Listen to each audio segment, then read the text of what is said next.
আমন্ত্রণ দুপুরে বাংলাদেশের শুরুতেই জানিয়ে দেব শিরোনামগুলো।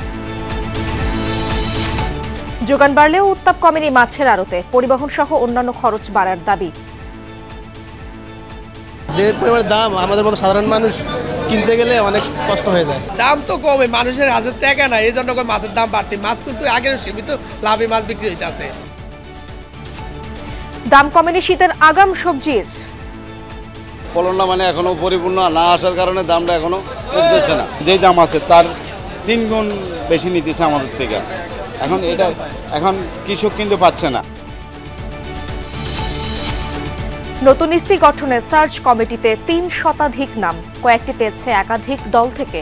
তালিকায় আছে সাবেক আমলা, বিচারক, সেনা কর্মকর্তা ও সুশীল সমাজের প্রতিনিধি। গ্রহণযোগ্য একজন প্রধান নির্বাচন কমিশনার এবং অন্যান্য কমিশনারগণ মনোনীত হন, সেই ব্যবস্থাটা হবে। গণশুনানির একটা ব্যবস্থা করা, যে আমরা এই 5 জন ব্যক্তিকে ইলেকশন কমিশনার হিসেবে ঠিক করেছি। 15 বছরের অপশাসনকে কয়েক সপ্তাহে মোকাবেলা করা কঠিন, মন্তব্য আইন উপদেষ্টার। আদিলুর রহমান বললেন, ন্যায় বিচার পাওয়া সবার অগ্রাধিকার। পুনর্বাসন এবং ক্ষতিপূরণের কথা, rehabilitation and compensation, we will definitely think about that.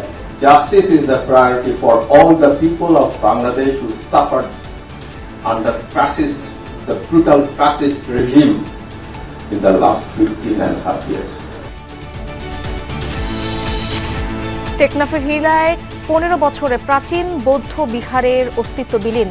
ঘটনাস্থলে গিয়ে আওয়ামী লীগ নেতাদের বিরুদ্ধে দখলবাজির প্রমাণ পেয়েছেন মানবাধিকার কর্মীরা। জাতিসংঘ জলবায়ু সম্মেলনের সফলতা নিয়ে এবারও সন্দিহান পরিবেশবাদীরা। শঙ্কা বাড়িয়েছে ট্রাম্পের বিজয় আর শীর্ষ নেতাদের অনুপস্থিতি।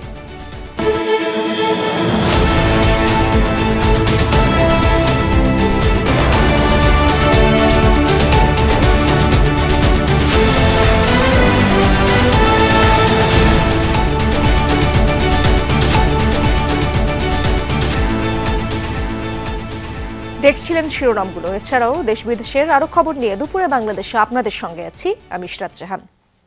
মাছে ভরপুর রাজধানীর বাজার, ক্রেতা সমাগমও ভালো, কিন্তু স্বস্তি নেই নিম্ন আয়ের ক্রেতাদের মনে। বলছেন চড়া দামে নাকাল তারা। দোকানিরা বলছেন এই মৌসুমের সামুদ্রিক ও দেশি জাতের যোগান বাড়ে, কিন্তু পরিবহন ও শ্রমিক খরচ বেড়ে যাওয়ায় দামের উত্তাপ এখনো কমেনি। এদিকে মাংসের দোকানে ভাটা পড়েছে ক্রেতাদের আনাগোনা। কেজিতে ব্রয়লার মুরগির দাম বেড়েছে 10 টাকা। রাজধানীর মাছের আড়তে উত্তাপ যেন কমছেই না। নদী নালা, খাল বিলের পানি কমে যাওয়ায় দেশি জাতের যোগান বেড়েছে। সাগরেও ধরা পড়ছে বিপুল পরিমাণ মাছ, কিন্তু এর সুফল পড়েনি দামে। চাষের তেলাপিয়া আর পাঙ্গাস ছাড়া 200 টাকা কেজির নিচে মিলছে না অন্য কোনো মাছ। নদীর মাছের স্বাদ নিতে চাইলে গুনতে হবে 600 থেকে 1000 টাকার বেশি। এত বেশি দামে মাছ কিনতে গিয়ে নাকাল সীমিত আয়ের ক্রেতারা। বাজারের দাম বেশি ভাইয়া, কারণ যে পরিমাণ দাম আমাদের মতো সাধারণ মানুষ কিনতে গেলে অনেক কষ্ট হয়ে যায়। সাপ্লাই তো পর্যাপ্ত আছে, বাজারে তো মাছের কোনো সংকট নেই, কিন্তু এখানে দামটা বেশি। সিন্ডিকেট না বাংলে আপনি কোনো দিনও এটা সমাধান দিতে পারবে না। বিক্রেতারা বলছেন মাছ আহরণের পাশাপাশি পরিবহন ও অন্যান্য খরচ বেড়েছে, কমেছে অনেকের ক্রয় ক্ষমতাও। সব পদের মাছ এখন পাওয়া যায়, মাছের কোনো ঘাটতি নাই, প্রচুর মাছ, কিন্তু কাস্টমার কম। দাম তো কমে, মানুষের হাজার টাকা না, এই জন্য মাছের দাম বাড়তি। মাছ কিন্তু আগের সীমিত লাভে মাছ বিক্রি হইতেছে। এদিকে নিষেধাজ্ঞা শেষে বেড়েছে ইলিশের যোগান, কিন্তু দাম নাগালের মধ্যে নেই। 1 কেজি আকারের ইলিশ মিলছে 1800 থেকে 2000 টাকায়। ছোটো থেকে কিনছি 800 টাকা কেজি, একটা 400 থেকে 500 গ্রাম। কারণ কি করবো না, বাধ্য হয়ে এটা কিনতে হয়েছে। আসল কথা কি, মানুষের হাতে টাকা পয়সা নাই, এলে অনেক মানুষে খাইতে পারে না। একটা মাছ 1 কেজি 1700, কয়েকজনে খাইতে পারে। দাম কমার ইঙ্গিত নেই মাংসের বাজারে, ক্রেতার আনাগোনাও কম। 1 কেজি গরুর মাংসের জন্য গুনতে হচ্ছে 750 টাকা, আর খাসির মাংসের স্বাদ নিতে চাইলে দিতে হবে 1000 টাকার বেশি। আগে তো সপ্তাহে খেতাম 2 বার 3 বার, আর তো মাসের মধ্যে একবার খাওয়া হচ্ছে। যারা বাজার করবো 10 কেজি 5 কেজি গোস কিনা, এখন বাজারে দেয় না 6 মাস ধরে। আর আছে 1/2 কেজি 1 কেজি বেশি, যারা নিরীহ মানুষ ওরা নিয়ে খায়। প্রতি ডজন ফার্মের ডিম মিলছে 150 টাকায়, কেজিতে 10 টাকা বেড়ে 190 টাকায় বিক্রি হচ্ছে ব্রয়লার মুরগি, আর লেয়ারের জন্য গুনতে হচ্ছে 300 টাকা। মাসুদুজ্জামান রবিন, যমুনা নিউজ, ঢাকা। শীতের সবজির দাম যেন কমেও কমছে না। গত সপ্তাহে স্বস্তির আভাস মিললেও ছুটির দিনে বাজার আবার চড়া। সবথেকে বেশি দাম শিম, গাজর আর নতুন আলুর। ব্যবসায়ীদের যুক্তি, যোগান পর্যাপ্ত নয়, পাইকাররা দুষছেন যোগাযোগ অবকাঠামোকে। অন্যদিকে কৃষকের দুশ্চিন্তা উৎপাদন খরচ নিয়ে। তবে আশ্বাস, শীত বাড়লে দাম কমবে। আরও জানাচ্ছেন সহকর্মীরা। শীত যেহেতু আসছে, আগাম শীতকালীন সবজির উৎপাদন বাড়বে, এটি সবারই আশা ছিল। কিন্তু এই মুহূর্তে রাজধানীর কারওয়ান বাজারে এসে আমরা যেটি জানতে পারলাম যে আগাম শীতকালীন সবজি যতটা আসার কথা ছিল ঠিক ততটা আসেনি, যে কারণে দাম এখনও চড়া। অর্থাৎ মানুষ যে শীতে খুব স্বস্তিতে সবজি খাবে সেই সুযোগটি এখন পর্যন্ত তৈরি হয়নি। বেশিরভাগ সবজি 120 থেকে 130 টাকা দরে বিক্রি হচ্ছে। টমেটোর দাম এই মুহূর্তে সবচেয়ে বেশি, 150 টাকার উপরে দাম কেজিতে হাঁকা হচ্ছে।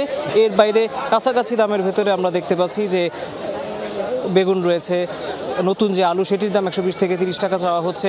বাজারে সবচেয়ে কম দামের সবজি হচ্ছে পেঁপে, এটির দাম 50 থেকে 60 টাকা কেজি। আবারটা অনেক দেরিতে শুরু হয়েছে, মানে বৃষ্টির কারণে ফলন যে নষ্ট হয়েছে ওগুলো উঠতে একটু সময়ের দরকার। এবিধে মানে আপনার ফলনটা মানে এখনো পরিপূর্ণ না আসার কারণে দামটা এখনো উঠতেছে না। ক্রেতারা অবাক হচ্ছেন। ক্রেতারা বলছেন যে এখন বাজারে খুব একটা চাঁদাবাজি নেই বলা হয়, সড়কে খুব একটা বাড়তি টাকার জন্য কেউ হচ্ছে রাস্তা অবরোধ করছে বা রাস্তায় থামাচ্ছে এমন নজির কিছুটা কমে এসেছে। তারপরও কেন সবজির দাম আগের মতো, সেটি নিয়ে তারা বারবার প্রশ্ন তুলছেন। মৌসুমে এই সময় আমরা কিন্তু সবজি যেই দাম আছে তার 3 গুণ বেশি নিতেছে আমাদের থেকে। এখন কৃষক কিন্তু পাচ্ছে না। এই ছিল আমার কাছে রাজধানীর সবজি বাজারের খবর। এবারে আমরা পাইকারি বাজারের খবর জানতে চলে আছি লালমনিরহাটে আমাদের সহকর্মী আনিসুর রহমানের কাছে। ধন্যবাদ। উত্তরের সীমান্তবর্তী জেলা লালমনিরহাট, আর এই জেলা কিন্তু সবজি ভান্ডার খ্যাত এই জেলাটি। আর আমি যে জায়গাটিতে আজকে রয়েছে এটি কিন্তু আদিতবাড়ি উপজেলার কমলাবাড়ি ইউনিয়নের কমলাবাড়ি বাজার। এই বাজারটি কিন্তু নতুনভাবে এখানকার কৃষকরা গড়ে তুলেছেন। এখানে কিন্তু দূর দূরান্তর পাইকাররা আসেন, তারা কিন্তু এইসব সবজি এখানে কম দামে কিনে তারা কিন্তু শহর সহ বিভিন্ন অঞ্চলে বিক্রি করে থাকেন। আমি কথা বলেছি এখানকার কৃষকদের সঙ্গে, তারা যেটি বলেছেন পাইকাররা এখানে ওই কম দামে বিক্রি করে কিন্তু শহরে বেশি দামে বিক্রি করছেন। 35-40 মানে যেরকম লাভের উপরে নির্ভর দাম। লাভ যত সাইজ ভালো তত দাম বেশি। আমাদের এলাকার মূলা 80 টাকা, বেগুনটা বাইরের কিন্তু ওটার বেগুনের দাম বেশি, ওটাও 80 টাকা কেজি। পটল আমার দেশি পটল 50 টাকা কেজি। যেহেতু কীটনাশক সব বিভিন্ন সরঞ্জামের দাম বেশি, তাই তাদের কিন্তু লাভ খুব একটা হচ্ছে না। তারা যেটি জানিয়েছেন যে আসলে যেভাবে কষ্ট করে তারা এই সব আবাদ করছেন, যদি দামটা আর একটু বেশি হতো তারা হয়তো বা বেশি লাভবান হতেন। নিমসা বাজার ওদিকে, ঢাকা কারণ বাজার ওদিকে যায় মালামাল যাইতো, এখন আর যাচ্ছে না, কারণ হলো এই রাস্তা না থাকার কারণে। এবার সবজি চাষিদের খবর জানতে চলে যাচ্ছি জামালপুরে সহকর্মী সাগর ফরাজের কাছে। ধন্যবাদ। দেখুন, জামালপুরের চাষিরা কিন্তু এই শীতকাল আসার আগেই কিন্তু তারা আগাম জাতের যে সবজিগুলো রয়েছে সেগুলো কিন্তু চাষাবাদ করে থাকেন। তবে এবারে কিন্তু আমরা প্রেক্ষাপট একটু ভিন্ন দেখতে পেরেছি। বৈরী আবহাওয়া এছাড়া যে বৃষ্টি আর বন্যার কারণে কিন্তু এবার এই কৃষিক্ষেত্রে কিন্তু ব্যাপক প্রভাব পড়েছে, যার কারণে কৃষকদের যে উৎপাদিত পণ্য সেগুলো উৎপাদন করতে গিয়ে কিন্তু দাম বেশি গুনতে হচ্ছে। অত্যাধিক বৃষ্টির কারণে আমাদের গাছগুলি মারা গেছে। মারা যাওয়ার পরে আমরা আর এদিকে ফসলগুলি আমরা উন্নতি করতে পারতেছি না। আর যাই কয়েকটা আছে, এই গাছগুলি দিয়ে আমাদের খরচ উঠবে কিনা তাই আমাদের সন্দেহ। ক্ষেতের সমস্যা মনে হলেন বীজ সার দিতে আছে, ক্ষেত থেকে একবার হইতেছে না, নষ্ট হয়ে গেছে।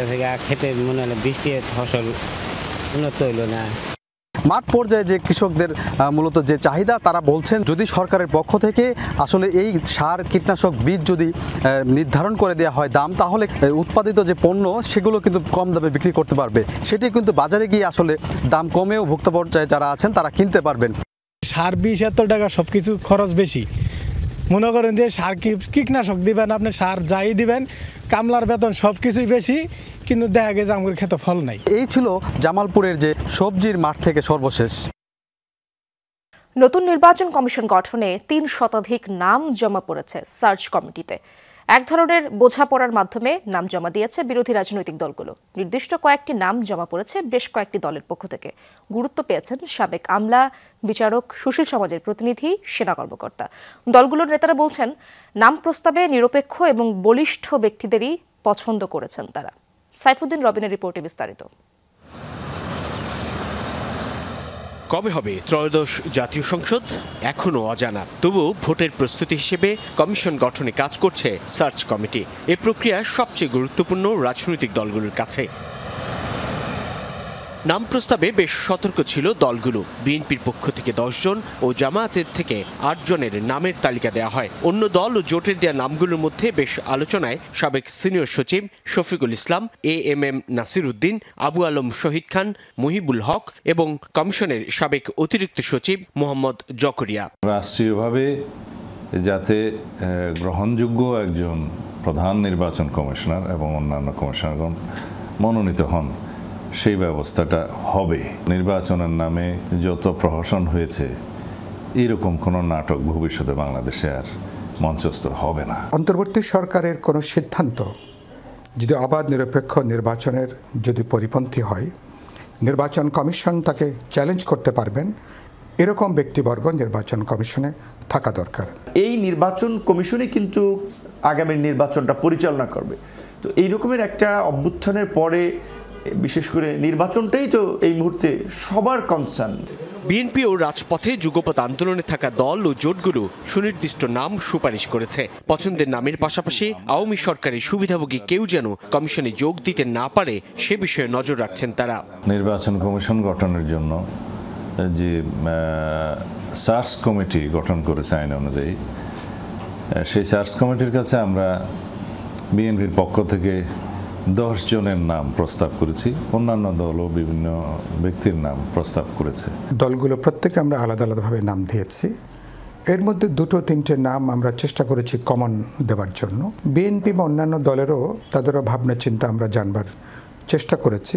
সেদিক থেকে আমরা 1-2 নামকে আমরা চেষ্টা করেছি গণতন্ত্র মঞ্চের দলগুলো যে প্রস্তাব দিয়েছে সেখানে অ্যাকোমোডেট করবার জন্য। 21 নভেম্বরের মধ্যে সার্চ কমিটি 10 জনের নাম চূড়ান্ত করে রাষ্ট্রপতির কাছে জমা দিবে। সেই সংক্ষিপ্ত তালিকা নিয়ে গণশুনানি করার দাবিও জানাচ্ছেন কেউ কেউ।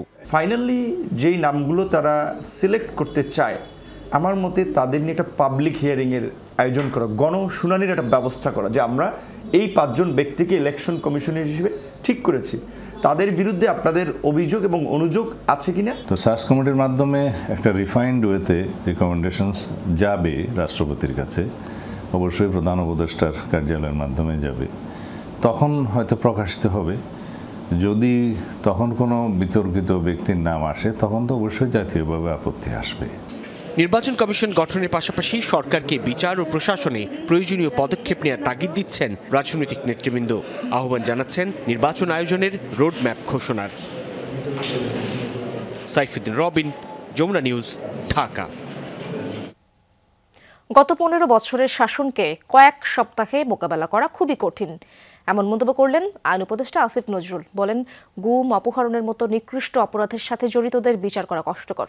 গুলশানের এক হোটেলে ছিল এশিয়ান ফেডারেশন অ্যাগেইনস্ট ইনভলান্টিয়ারি ডিসঅ্যাপিয়ারেন্সের অনুষ্ঠান। সেখানেই আইন উপদেষ্টা জানান, সক্ষমতার ঘাটতি থাকলেও আন্তরিকতার অভাব নেই।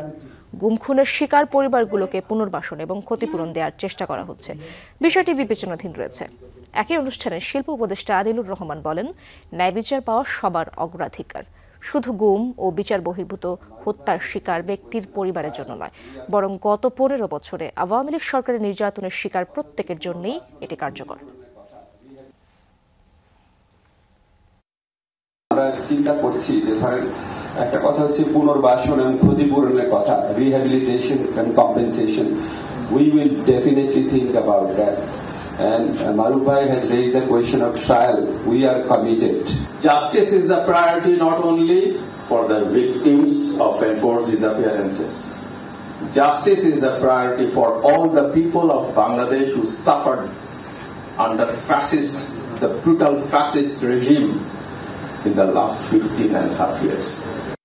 বিগত সরকারের দুর্নীতি মোকাবেলা, রাজনৈতিক ঐকমত্য এবং জনগণের প্রত্যাশা পূরণ করা অন্তর্বর্তী সরকারের জন্য বড় চ্যালেঞ্জ, এমনটাই জানিয়েছে আন্তর্জাতিক গবেষণা সংস্থা ইন্টারন্যাশনাল ক্রাইসিস গ্রুপ আইসিজি। অন্তর্বর্তী সরকারের 100 দিন উপলক্ষে প্রতিবেদন প্রকাশ করে ব্রাসেলস ভিত্তিক সংস্থাটি। প্রতিবেদনে বলা হয়, সাধারণ মানুষের আকাশচুম্বী প্রত্যাশা পূরণ করা সরকারের জন্য বিরাট এক চ্যালেঞ্জ। প্রতিবেদনে বাংলাদেশের সংস্কার বাস্তবায়ন বিষয়ক বিভিন্ন সুপারিশও করা হয়। বিশেষভাবে বিগত সরকারের করা দুর্নীতির লাগাম টেনে ধরা অত্যন্ত জরুরি, এমনটাই জানানো হয় প্রতিবেদনে। পাশাপাশি দ্রব্যমূল্য নিয়ন্ত্রণের ওপরও জোর দেওয়া হয়। রাজনৈতিক দলগুলোর মধ্যে ঐক্যমত্য এবং সংস্কারও জরুরি বলে জানানো হয় প্রতিবেদনে। এসব সংস্কার বাস্তবায়নে আন্তর্জাতিক পর্যায়ের সমর্থন অত্যন্ত গুরুত্বপূর্ণ জানায় আইসিজি। আগে ভাগেই জুমার নামাজ আদায় শেষে কাকরাইল এলাকা ছাড়েন তাবলিগ জামায়াতের সাদপন্থী মুসল্লিদের একাংশ। এর আগে ভোর থেকেই দেশের বিভিন্ন স্থান থেকে আসতে শুরু করেন মুসল্লিরা। সকাল 9:45 কাকরাইল মসজিদে প্রবেশ করেন মাওলানা সাদপন্থী মুসল্লিরা। 10টার মধ্যেই মসজিদ ছাড়িয়ে রাস্তার দুপাশে অবস্থান নেন হাজারো মুসল্লি। এ সময় তারা বলেন, ইসলাম সবসময় শান্তি এবং ঐক্যের বার্তা দেয়, কিন্তু ইজতেমায় অংশ নিতে না দেয়া বা কাকরাইল মসজিদে প্রবেশ করতে না দেওয়ার কথা বলে বিভেদ ছড়াচ্ছে একটি পক্ষ। এদিকে 2 সপ্তাহ মসজিদে অবস্থান করবেন সাদপন্থী মুসল্লিদের একাংশ, বিপরীতে 4 সপ্তাহ কাকরাইল মসজিদে। সুস্থভাবে সুন্দরভাবে সকলেই কাকরাইলে ঢুকছি, পরিবেশ দেখতেছেন আলহামদুলিল্লাহ খুব সুন্দর পরিবেশ, কোনো সমস্যা নাই। ইনশাআল্লাহ হযরত মাওলানা সাদ সাহেব বাংলাদেশে ইজতেমা আসতেই হবে। অনেক কনসার্ট হয় দেশের বাইরের, যারা ইসলাম বিরোধী কথা বলে তাদেরকে আসতে দেওয়ার সুযোগ হইতেছে, অথচ ওনাকে দেশে আসতে দেওয়া হয় না। এক ইজতেমা করি একসাথে হয়ে যায়, তাহলে 45 কোটি শুধু নামাজি তারাও তবলিগ করবে, 150 কোটি বেনামাজি ইনশাল্লাহ ওনারাও মসজিদে আসবে, এবং 600 কোটি কাফের বেদিন তারাও ইনশাল্লাহ দলে দলে দলে ইসলামের ছায়াতলে আসবে। দর্শক, এ বিষয়ে আরো জানবো। কাকরাইল এলাকায় আছেন আমার সহকর্মী ভাস্কর ভাদুরী। সরাসরি যেতে চেয়ে তার কাছে। ভাস্কর, তাবলিগ জামায়াতের মাওলানা সাদপন্থীরা কি এখনো রয়েছেন কিনা এবং কি বললেন তারা আজ?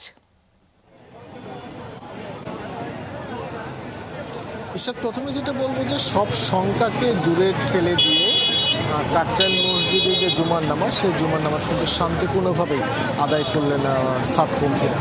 সেই জুমার নামাজ আদায় শেষে তারা দেশের বিভিন্ন প্রান্ত থেকে এসেছিলেন, ঠিক তেমনিভাবে এখন তারা বিভিন্ন প্রান্তে নিজ নিজ বাড়ির উদ্দেশ্যে অথবা গন্তব্যের উদ্দেশ্যে কিন্তু তারা চলে যাচ্ছেন। ক্যামেরার মাধ্যমে আমি যদি দেখাই যে হাজারো মানুষ ঈশাত সকাল 7:30টার পর থেকে আমরা দেখতে পেয়েছি দেশের বিভিন্ন জেলা উপজেলা থানা থেকে হাজারো মানুষ কিন্তু কাকরাইল মসজিদ এবং তার আশেপাশে কিন্তু এসে অবস্থান নিয়েছিল। এবং তারা যখন সমবেত হয়েছিল তখন আইন শৃঙ্খলা রক্ষাকারী বাহিনী ছিলেন, তাদের সঙ্গে খুবই শান্তিপূর্ণ আলোচনা হয়েছে এবং শান্তিপূর্ণ আলোচনা শেষে সকাল 7:45টার দিকে সাদপন্থী যারা রয়েছেন তারা কিন্তু কাকরাইল মার্কাজ মসজিদে প্রবেশ করার পরে কিন্তু তারা সেখানে অবস্থান নেন এবং তাদের এই যে অবস্থান, সেই অবস্থান কিন্তু হবে আগামী 2 সপ্তাহের জন্য। আপনি জানেন যে সেই রীতি অনুযায়ী 4 সপ্তাহ কাকরাইল মার্কাজ মসজিদে অবস্থান করেন জুবায়েরপন্থীরা এবং তার বিপরীতে 2 সপ্তাহ অবস্থান করেন সাদপন্থীরা। যারা ছিলেন তাদের সাথে আমরা কথা বলেছিলাম, তারা কিন্তু বলেছেন যে ইসলাম শান্তির ধর্ম হিসেবে কিন্তু ঐক্যের বাণী প্রচার করে এবং তারা চাচ্ছেন আগামীতে ইজতেমা যে পর্বেই হোক না কেন, অর্থাৎ আগামীতে ইজতেমা যখনই হোক না কেন সেখানে কিন্তু তারাই প্রথম ধাপে ইজতেমাতে অংশ নেবেন এবং সব ধরনের বিভেদ এবং অনৈক্য ভুলে ঐক্যের পথে ইসলামের শান্তির যে বার্তা, সেই শান্তির বার্তা সারা শুধু দেশ নয় সারা পৃথিবীর উদ্দেশ্যে তারা ছড়িয়ে দেবে। ধন্যবাদ আপনাকে। রাজধানীতে নিজ বাসায় খুন হয়েছেন যুক্তরাজ্য প্রবাসী চিকিৎসক AKM আব্দুর রশিদ। আহত হয়েছেন তার স্ত্রী ডাক্তার সুফিয়া রশিদ। গতরাতে ধানমন্ডি 15 নম্বর এলাকার একটি 5তলা ভবনের 2য় তলায় এই ঘটনা ঘটে। স্বজনরা জানান, আব্দুর রশিদ গত সেপ্টেম্বরে লন্ডন থেকে ঢাকায় আসেন। তারা এক ছেলে ও এক মেয়ের জনক। আহত আব্দুর রশিদকে ঢাকা মেডিকেল কলেজ হাসপাতালে নিয়ে যান তাদের ভাড়াটিয়া সাইদুর রহমান বাঁধন। তিনি জানান, রাতে অস্ত্রসহ ডাকাতরা তার ফ্ল্যাটে ঢুকে পড়ে। ডাকাতরা তাদেরকে জিম্মি করে ফেলে। বাধা দেওয়ার চেষ্টা করলে আব্দুর রশিদকে কুপিয়ে গুরুতর জখম করা হয়। মরদেহ ঢাকা মেডিকেলের মর্গে রাখা হয়েছে।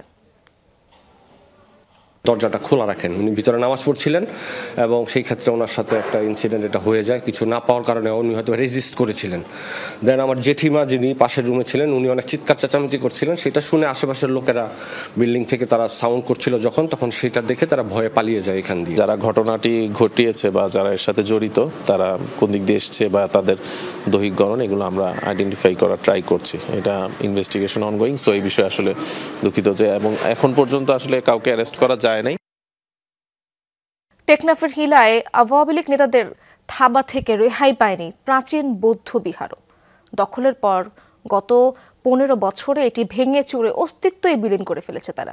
অনেক চেষ্টার পরও বিহার উদ্ধারে ব্যর্থ হন বৌদ্ধ ধর্মগুরুরা। সম্প্রতি ঘটনাস্থলে গিয়ে দখলবাজি ও ধ্বংসযজ্ঞ প্রত্যক্ষ করেন মানবাধিকার কর্মীরা।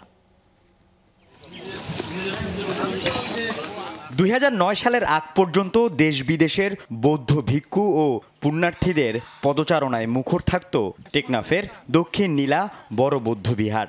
আওয়ামী লীগ সরকার ক্ষমতায় আসার পর পুরো জায়গাটি দখলে নেন টেকনাফের সাবেক এমপি।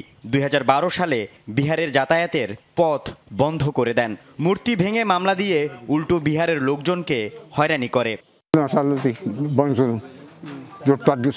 কলেজের নাম দিয়ে এটা কলেজ গরিম বলে হয়ে রাখেন, কলেজের নাম দিয়ে কি করছে তারা এখন দখল করে হলে সরকার আওয়ামী লীগ সময় থেকে আওয়ামী লীগ সব আওয়ামী লীগ তখন এসে এটা দখল করে এই বৌদ্ধদেরকে বৌদ্ধবিহার যে লোকল আছে তাদেরকে আসার জন্য কি করছে একেবারে নিষেধ করে দিচ্ছে। আওয়ামী লীগ সরকারের আমলে জায়গাটি পুনরুদ্ধারের চেষ্টা করেও ব্যর্থ হন বৌদ্ধ ধর্মীয় নেতারা। আদালতের রায়ের পরও ব্যবস্থা নেয়নি স্থানীয় প্রশাসন। সরকারের মধ্য দিয়ে আমরা মনে করি যে এই দেশে কোনো বৈষম্য থাকবে না, সেই প্রেক্ষিতে এই বৌদ্ধবিহার দক্ষিণ এলা বড় বৌদ্ধবিহার উদ্ধার হবে আশা রাখি। ইউএনও সাহেবের প্রতিবেদন মতে এখানে বৌদ্ধ বিহার করা হোক, সীমাঘর করা হোক এবং আমাদের নিরাপত্তার জন্য এখানে পুরো একটা বাউন্ডারি ওয়াল করা হোক।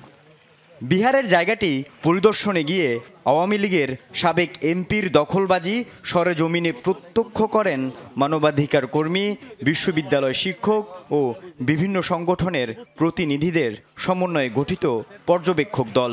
আমরা যখন প্রথমবার আসছিলাম এই মোহাম্মদ আলীর ছেলেরা আমাদের থাকা অবস্থাতেই এখানে গ্রেনেড ফাটিয়েছে। মন্দির থেকে শুরু করে মসজিদের জমি থেকে শুরু করে দেবত্ব সম্পত্তি কোনো কিছুই রেহাই পায়নি।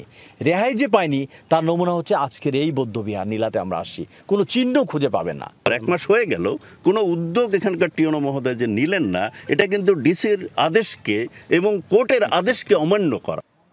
বিষয়টি জানা নেই দাবি করে কথা বলতে রাজি হননি কক্সবাজারের জেলা প্রশাসক। আল আমিন শিকদার, যমুনা নিউজ। জাতিসংঘ জলবায়ু সম্মেলনের সফলতা নিয়ে এবারও সন্দিহান পরিবেশবাদীরা। ডোনাল্ড ট্রাম্পের বিজয় এবং COP29 এই যুক্তরাষ্ট্র, চীন, রাশিয়া সহ মোড়লদের অনুপস্থিতিতে ক্ষতিপূরণ ইস্যুতে কার্যকর কোনো আলোচনা হবে না বলে ধারণা তাদের। একই সাথে জীবাশ্ম জ্বালানির পক্ষেও লবিস্টরা সম্মেলনে সক্রিয় বলে মনে করেন তারা। ফলে এবারও সম্মেলন থেকে শূন্য হাতেই ফিরতে হচ্ছে বাংলাদেশের মতো ক্ষতিগ্রস্ত দেশগুলোকে। আজারবাইজান থেকে মাহফুজ মিশুর রিপোর্টে বিস্তারিত। বাকু সম্মেলনে রাষ্ট্র ও সরকার প্রধানদের অংশগ্রহণে যে গ্লোবাল লিডার সামিট এবছর তা ছিল অনেকটাই নিষ্প্রভ। আসেননি মার্কিন প্রেসিডেন্ট জো বাইডেন, রাশিয়ার ভ্লাদিমির পুতিন, চীনের শি জিনপিং, ভারতের প্রধানমন্ত্রী নরেন্দ্র মোদী কিংবা কানাডার জাস্টিন ট্রুডো। তাদের এই না থাকা জানান দেয় জলবায়ু ইস্যু অগ্রাধিকারে নেই মোড়লদের। ফলে পরের নেগোসিয়েশনে ক্ষতিপূরণ ইস্যুতে আলোচনা যে এগুবে না তা প্রায় নিশ্চিত। সেই সাথে নবনির্বাচিত মার্কিন প্রেসিডেন্ট ডোনাল্ড ট্রাম্পের নীতিকৌশল কি হতে পারে জলবায়ু ইস্যুতে সে বিষয়টিও যুক্ত হয়েছে। সব মিলিয়ে হতাশ ক্ষতিগ্রস্ত দেশগুলো। যেসব লিডারদের আসলে আমাদের দরকার ছিল, ডেভেলপ কান্ট্রিজ, দ্য পলিউটার্স কান্ট্রিজ, সেসব ম্যাক্সিমাম লিডারেই কেউ আসেনি এবারের সামিটে। আমাদের যেটা মনে হয় কপ প্রক্রিয়া চলছে না এবং প্যারিস এগ্রিমেন্টের যে মানে চলমান থাকা সেটাও এখন প্রশ্নের মুখে। আশা পাওয়ার মতো কিছুই দেখি না এবং যারা আসলে উন্নত দেশ বা কার্বন নিঃসরণকারী দেশগুলো তাদের যে পার্টিসিপেট তারা কিন্তু তেমনভাবে করছে না। অধিক কার্বন নিঃসরণকারী শিল্পোন্নত দেশগুলোর দায়িত্বজ্ঞানহীন আচরণের সাথে যুক্ত হয়েছে তেল সমৃদ্ধ দেশগুলোর নানা তৎপরতা। কৌশলে জীবাশ্ম জ্বালানির ব্যবহার অব্যাহত রাখার চেষ্টা খুবই দৃশ্যমান। তেল সমৃদ্ধ রাষ্ট্রগুলো যারা তেল উৎপাদনে বেশি কন্ট্রিবিউট করছে, ওপেকের মতো অর্গানাইজেশন বা ওপেকভুক্ত অর্গানাইজেশনগুলো, তারা কিন্তু খুব আগ্রহ নিয়ে এই সম্মেলনে উপস্থিত হয়ে তেলের ফসিল ফুয়েলের যে সেফটি নেটওয়ার্ক সেটি এনশিওর করার জন্য নানা রকমের তদবির, লবিং, অ্যাডভোকেসি এগুলো করে যাচ্ছে। চলতি বছরই অন্তত 6টি বন্যার কবলে পড়েছে বাংলাদেশ। একইভাবে জলবায়ু পরিবর্তনের নানা অভিঘাতে ভুগছে বহু দেশের কোটি কোটি মানুষ। ডেনমার্ক থেকে প্যারিস, গ্লাসগো কিংবা দুবাই, এমনকি এবছর আজারবাইজানেও এখন পর্যন্ত স্বার্থরক্ষিত হয়নি জলবায়ু দুর্গত মানুষের। আসছে বছর ব্রাজিলেও তা হবে কিনা তা নিয়ে সন্দেহ দানা বাঁধছে আরও জোরালোভাবে। ডোনাল্ড ট্রাম্প প্রশাসন যুক্তরাষ্ট্রে ক্ষমতা নেওয়ার পরে জলবায়ু তহবিলের ভবিষ্যৎ কি হবে তা নিয়েও প্রশ্ন আছে পৃথিবীর কোটি দুর্গত মানুষের মধ্যে। Mahfuz Mishu, Jamuna news, Baku, Azerbaijan. ময়মনসিংহের এক গ্রামে একটি বাড়ি যেখানে বসবাস মাত্র 2 জন মানুষের। ঘটনাটি এ সময় সামাজিক মাধ্যমে বেশ আলোচিত। তবে সরেজমিনে গিয়ে দেখা যায় বাড়িটি একরকমের পরিত্যক্তই। বহুদিন হয় সেখানে থাকেন না কেউ। ময়মনসিংহের ঈশ্বরগঞ্জ ঘুরে এসে আরও জানাচ্ছেন তাজনুল ইসলাম, ছবি তুলেছেন নাহিদ হোসেন। একদম ছবির মতন সুন্দর এক গ্রাম। নাগরিক ব্যস্ততা ভুলে এমন সবুজে খানিক শ্বাস নিলে যে কারোরই জোড়াবে প্রাণ। এই গ্রামের নাম উমানাথপুর। ময়মনসিংহ শহর থেকে দূরত্ব 35 কিলোমিটার। একটি বিশেষ কারণে গ্রামটি এখন আলোচনায়। এই গ্রামে বসবাস মাত্র একটি পরিবারের মানুষ, কেবল 2 জন। এই যে পরিত্যক্ত চুলা আর পেছনের যে ঘরটি, এই দুটি জিনিস দেখে খুব পরিষ্কারভাবেই বোঝা যাচ্ছে এই বাড়িতে বহুদিন ধরেই আর কেউ থাকেন না। তবে বাড়ির মালিক যে বাড়িটিকে ভীষণ রকম ভালোবাসেন তার প্রমাণ হচ্ছে এই পরিচ্ছন্ন আঙ্গিনা। ঈশ্বরগঞ্জের উমানাথপুরের এই বাড়িতে গিয়ে দেখা গেল গেট তালাবদ্ধ। ফোন করে বাড়ির মালিক সিরাজুল ইসলামকে আসার অনুরোধ করা হলে তিনি এলেন ঘণ্টাখানেক বাদে। ঘুরে দেখালেন বাড়ির আঙিনা, জানালেন 6 দশক আগে বাড়িটি তৈরি করেছিলেন তার বাবা। তবে এখন আর থাকা হয় না কারো। আমি তালাটা মারি আর সিকিউরিটি লাইটটা বিকালে দিই, যে ছেলেটার কবরটা আলোকিত থাকবে এই না, দিয়ে তালা তোলা মারিয়া ওই যে আমার ছোটো ভাই আমার ভাইয়ের বাড়িতে যাই, বাড়ি থেকে যাইয়া ওখানে খাওয়া দাওয়া করি, ওখানে রাত্রি যাপন করি। পরে আবার সকালবেলা আবার এই যে ফজরের নামাজ পড়ি, নামাজ পড়ে সকালবেলা আপনার এখানে বাড়িতে আসি। মূলত জমির মৌজার অবস্থানগত কারণে এই গ্রামে একটি বাড়ি। প্রতিবেশীদের গ্রামের নাম ভিন্ন। 8 একরের মৌজায় বাকি সব ফসলি জমি। এটা ব্রিটিশ পিরিয়ডে আপনার যখন ব্রিটিশের জরিপ হয় তখন আপনার উমানাথ চৌধুরী নামে একজন প্রভাবশালী এবং উচ্চশিক্ষিত ব্রিটিশ পিরিয়ডে উনি ছিলেন, ওনাদের তালুকদারি ছিল। তখন যখন এটা জরিপ হয় তখন ওই উমানাথ চৌধুরী মহাশয়ের নাম অনুসারে ওই এই যে 10 একর জমি নিয়ে আপনার এই উমানাথ চৌধুরীর নামে আপনার এই গ্রামের নামকরণ হয় উমানাথপুর। গ্রামের ভেতরের রাস্তাটির সংস্কার হলে পুরনো এই বাড়িতে আবারও বসবাস শুরুর পরিকল্পনা রয়েছে সিরাজুল ইসলামের। রাস্তা নাই বিদায় মানে বাড়িঘর হয়। তাজনুল ইসলাম, যমুনা নিউজ, ময়মনসিংহ। শিক্ষার্থীদের জন্য দ্বিতীয়বারের মতো অনুষ্ঠিত হচ্ছে ব্যবসা ও অর্থনীতি বিষয়ক IHSB আন্তঃ স্কুল বিজনেস কার্নিভাল। সকালে রাজধানীর উত্তরায় international hope school Bangladesh IHSB প্রাঙ্গণে শুরু হয় 3 দিনের এই উৎসব। অকোটেক্সের সহযোগিতায় IHSBর বিজনেস ক্লাব আয়োজন করেছে এই কার্নিভাল। তাতে অংশ নিয়েছে ঢাকার খ্যাতনামা 50টি স্কুলের 6 শতাধিক শিক্ষার্থী। সকাল 9টায় স্কুল প্রাঙ্গণে শুরু হয় আনুষ্ঠানিকতা। উদ্বোধন করেন British deputy commissioner, high commissioner এবং বাংলাদেশের ব্রিটিশ ডেভেলপমেন্ট পরিচালক জেমস গোল্ডম্যান, ট্রেড অ্যান্ড ইনভেস্টমেন্টের পরিচালক ড্যান পাশা, ইংল্যান্ডের স্টার্লিং এডুকেশনের চিফ এক্সিকিউটিভ অফিসার এবং ইন্টারন্যাশনাল হোপ স্কুলের চেয়ারম্যান টিমোথি ডোনাল্ড ফিশার। রোববার পর্দা নামবে এই আয়োজনে। Here in Dakar, I'm in talks with a number of British universities who would consider a move into the Bangladeshi market. It's great to see Sterling Education here as well. I know partnerships like this between the UK and Bangladesh are a great example of the added value, the collaboration, and how when two countries work together, be it in the private sector or with governments. বিশ্বকাপ বাছাই পর্বে CONMEBOL অঞ্চলের খেলায় হোঁচট খেয়েছে Argentina. এগিয়ে থেকেও শেষ পর্যন্ত প্যারাগুয়ের আক্রমণাত্মক ফুটবলের কাছে 2-1 গোলে হেরেছে আলবিসেলেস্তারা। এ নিয়ে 3বার হারের তেতো স্বাদ পেল বর্তমান চ্যাম্পিয়নরা। এদিকে বিশ্বকাপ বাছাই পর্বের আরেক খেলায় ভেনেজুয়েলার মাঠে পয়েন্ট খুইয়েছে ব্রাজিল। গত মাসের টানা 2 জয়ে ছন্দে ফেরার আভাস দিলেও শেষ পর্যন্ত 1-1 গোলে শেষ হয় খেলা। গ্রুপ পর্ব থেকে বেলজিয়ামকে বিদায় করে উয়েফা নেশনস লিগের কোয়ার্টার ফাইনাল নিশ্চিত করেছে ইতালি। সান্দ্রো টোনালির একমাত্র গোলে জয় নিয়ে মাঠ ছাড়ে লুসিয়ানো স্প্যালেত্তির দল। এদিকে ইতালির এই জয়ের মধ্য দিয়ে ইসরায়েলের সাথে ড্র করা ফ্রান্সও পৌঁছেছে কোয়ার্টার ফাইনালে। ব্রাসেলসে ঘরের মাঠে প্রথমার্ধে বিবর্ণ ফুটবল খেললেও দ্বিতীয়ার্ধে ঘুরে দাঁড়ানোর চেষ্টা করে বেলজিয়াম। বাঁচা মরার লড়াইয়ে 4 ম্যাচ পর জাতীয় দলে ফিরলেও পার্থক্য করতে পারেননি রোমালো লুকাকু। সেই সাথে জ্বলে উঠতে পারেননি বেলজিয়ামও। খেলার 11 মিনিটে পাওয়া সুযোগ কাজে লাগিয়ে এগিয়ে যায় ইতালি। বক্সের ভেতর জটলার মধ্য দিয়ে বল পেয়ে তা ঠান্ডা মাথায় জালে জড়ান সান্দ্রো টোনালি। এরপর বেশ কয়েকটি সুযোগ পেয়েও ব্যবধান বাড়াতে পারেনি ইতালি। তবে শেষ 8-এ পৌঁছাতে বড় কোনো পরীক্ষা দিতে হয়নি লুসিয়ানো স্প্যালেত্তির দলকে।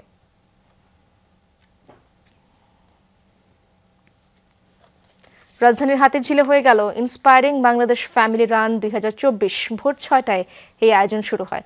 আয়োজকরা জানান, বাংলাদেশের তরুণ প্রজন্মের কাছে বিজয়ের মাহাত্ম্য প্রচারের উদ্দেশ্যেই এই মিনি ম্যারাথনের উদ্যোগ। ভোরের আবছা আলো কেবল ধরা দিয়েছে পূবের আকাশে। এরই মাঝে হাতিরঝিলে শুরু হয় inspiring Bangladesh family run 2024। 7.5 kilometre দৌড় আয়োজনে অংশ নেন বিভিন্ন বয়সী 2100 প্রতিযোগী। তারা জানান, সুস্থ সবল থাকতে দৌড়ের বিকল্প নেই। 7.5 কিলোমিটার শেষ করেছি 25 মিনিট 45 সেকেন্ডে, চ্যাম্পিয়ন হয়েছি। মেন্টাল হেলথ, ফিজিক্যাল হেলথ, সুস্থ থাকতে সাহায্য করে, আনন্দ পাওয়া যায়, অনেক বড় কমিউনিটি, অনেক মানুষের সাথে দেখা হয়। আমার মনে হয় এটা আরো প্রমোট করা দরকার। ছোট বড় থেকে বড় ইয়াংয়ের শরীর সুস্থ রাখার জন্য এটা একটা বেস্ট টুল। আপনারা জানেন যে আজকাল মানুষ অনেক বেশি অবসেসিভ হচ্ছে, মোটা হয়ে যাচ্ছে, বাট এইটা থেকে আসলে পরিত্রাণের জন্য আমাদের আসলে এক্সারসাইজ করতে। এক্সারসাইজের মধ্যে দৌড় সবচেয়ে বেস্ট টুল। রেগুলার রানিং থাকলে আমার মনে হয় সব কাজে এনার্জেটিক থাকা যায় এন্ড স্ট্যামিনা অনেক বাড়ে। ভোর 6টা থেকে শুরু হয়ে প্রতিযোগিতা চলে 80 মিনিট। অনেকেই পরিবার বন্ধুদের সাথে ফিনিশ লাইন অতিক্রম করতে পেরে উচ্ছ্বসিত। আয়োজনে নারীদের অংশগ্রহণ ছিল চোখে পড়ার মতো। রানিং রেগুলার করা দরকার আসলে মনের স্বাস্থ্যের জন্য। ফিজিক্যালি আমার মনে হয় আমি ফিট আছি, বাট আমার মনে হয় ইফ আই রান আমার স্ট্রেস রিলিভ হয় অনেক। অনেক ভালো লাগছে, অনেক ফ্রেশ লাগছে। আশা করছি নেক্সট টাইম থেকে মানে আসবো। এটা এত সুন্দর একটা celebration of fitness of Dhaka city, of the people of Dhaka city, of our new spirit. আমি খুব ভালো লাগলো। শারীরিক অনুশীলন এবং স্বাস্থ্য গঠনে ইতিবাচক বার্তা দিতে দৌড়ের ধারাবাহিকতা ধরে রাখার কথা জানান আয়োজকরা। মেন্টাল হেলথ, ওয়েলবিং বা হেলদি লিভিং নিয়ে কাজ করছি, যে like how it's more impactful at the same time কিভাবে এটা অ্যাজ এ নেশন আমরা কিভাবে আরও প্রপার ওয়েতে আগাতে পারি, কারণ সুস্থতার কোনো বিকল্প নেই এবং মানসিক স্বাস্থ্যের যে প্রয়োজনীয়তা এই জিনিসটার থেকেই কিন্তু আমরা যেটা দেখেছি যে প্রতিদিন এই রানিং বা ফিজিক্যাল অ্যাক্টিভিটিসের প্রয়োজনীয়তা। ফিনিশ লাইন শেষ করে মেডেল বুঝে নেন অংশগ্রহণকারীরা। আনন্দ ভাগাভাগি করেন বন্ধু স্বজনদের সাথে। দৌড়ের সেরা ফিনিশার 3 জনকে দেয়া হয় পুরস্কার।